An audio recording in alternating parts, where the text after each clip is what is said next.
ಅಂತಟ್ಟು ನಮ್ಮ ಒಳ್ಳೇದಕ್ಕೆ ಎಂಬುದಾಗಿ ನಾವು ಯಾವಾಗ ತಿಳ್ಕೊಂಡು ಈ ದಶಾಂಶನ ಪ್ರತಿ ಸಂಡೆ ನಾವು ಕೊಡಕ್ಕೆ ನಾವು ಟ್ರೈ ಮಾಡ್ತೇವೋ ಅವಾಗ ದೇವರು ನಮ್ಮನ್ನ ಆಶೀರ್ವಾದ ಮಾಡುವಂತನಾಗಿರ್ತಾನೆ.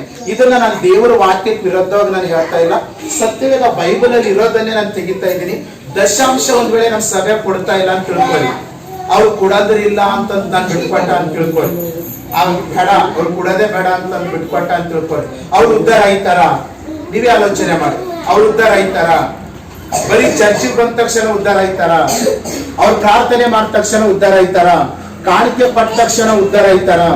ದೇವ್ರ ವಾಕ್ಯ ಏನಂತ ಹೇಳ್ತದಂತಂದ್ರೆ, ನೀನು ದಶಾಂಶವನ್ನ ಕೊಡೋದ್ರ ಮೂಲಕ ನಿನ್ನ ಮನಿ, ನಿನ್ನ ಹೊಲ, ನಿನ್ನ ಹಣ್ಣುಗಳು, ನಿನ್ನ ಹಿಟ್ಟು, ನಿನ್ನ ಮನೆಯಲ್ಲಿರೋದು ಎಲ್ಲವನ್ನ ನಾನು ಆಶೀರ್ವಾದ ಮಾಡಿ ಅಭಿವೃದ್ಧಿ ಮಾಡ್ತೀನಿ.